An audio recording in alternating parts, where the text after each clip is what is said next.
Mnasikia, huyo ni Doreen ambaye anasema mami nakufa na ako Riyadh Saudi, amedungwa kisu, ndio huyu anamwaga damu, ndio huyu anakufa sasa. Saa hii wanaanza kusema ati help to find Doreen, ati this is the last video. Kwani ikiwa ameuliwa na wenzake Makeboi,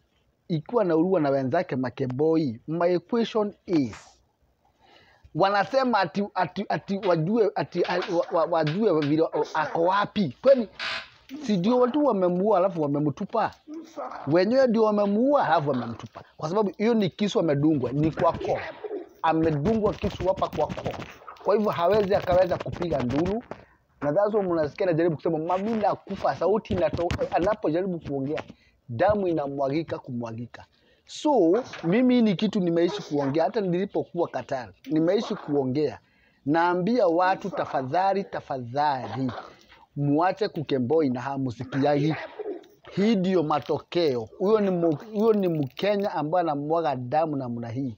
Anaitwa Doreen. Anajaribu kuitana kulia akisema mami nakufa, lakini sauti yake katoka. Angalieni damu.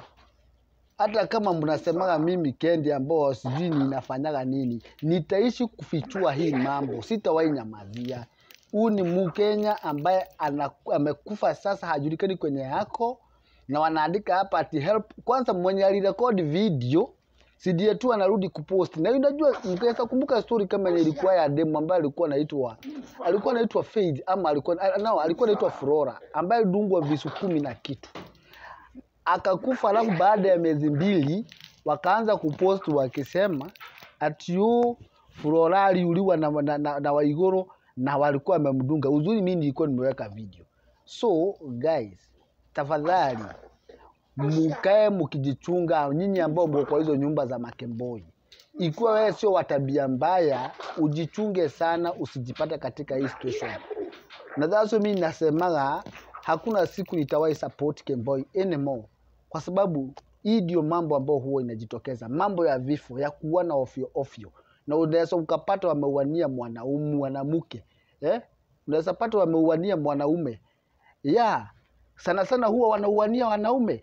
Na unapata sasa kitendo kama hichi, msichana amedungwa kisu yako. Amewacha watoto yake, amewacha familia yake. Si now amekufia nchi wenyewe. Angalia damu. Angalia damu. Mimi sitawahi nyamaza, nitaishi kuongea ukweli.